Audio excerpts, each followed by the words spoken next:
तो गांव में चारों ओर बाल दिवस की धूम थी, पर दो बच्चे वीर और उसकी बहन शीला चुपचाप बैठे थे। वे खिड़की से उस अंधेरे जंगल को देख रहे थे जो गांव के पास था।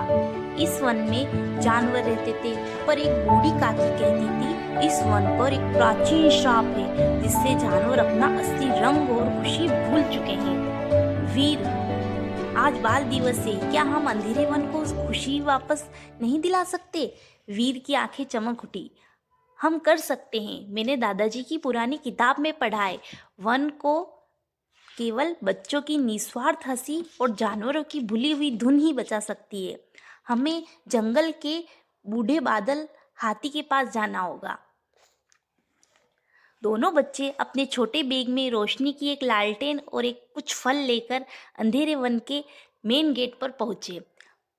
जंगल में घुसते ही हवा भयानक चीख की तरह गूंजने लगी।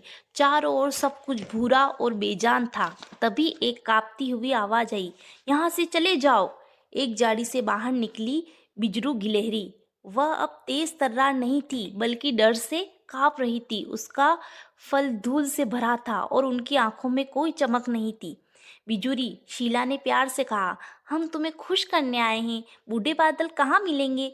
बिजुरी ने डरते हुए कहा, वो भूलने की घाटी में है। उस पर घाटी के रास्ते में अहंकारी अजगर रहता है जो किसी को भी खुश होकर हंसने नहीं देता। वह हमारी सारी खुशी छीन लेता है। वीर ने डर को अपने दिल से दूर किया। शीला, अपनी सबसे प्यारी धुन याद करो। जैसे ही वह आगे बढ़े, एक विशाल काला साया उनके सामने आया। वह था एक अहंकारी अजगर। कौन हो तुम, छोटे जीव? अजगर की आवाज इतनी भारी थी कि जमीन कांप उठी।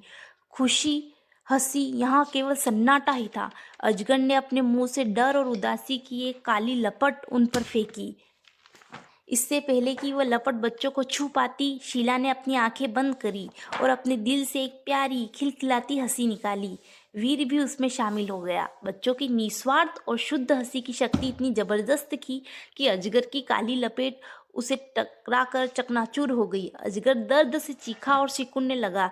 यह कौन सी शक्ति है? अजगर लड़खड़ाया। वीर ने कहा, यह दोस्ती और खुश रहने की शक्ति है। यह असली बाल दिवस है। हार मानकर अजगर गायब हो गया। बिजरू गिलहरी ने पहली बार दिल खोलकर हंसा और उसकी आंखों में चमक लौट आई। वह जल्दी से बच्चों को भूलने की घाटी ले गई। वहां एक विशाल बूढ़ा हाथी बादल थका हारा बैठा था। वह इतना उदास था कि उनके शरीर पर पत्तियां उग आई थी।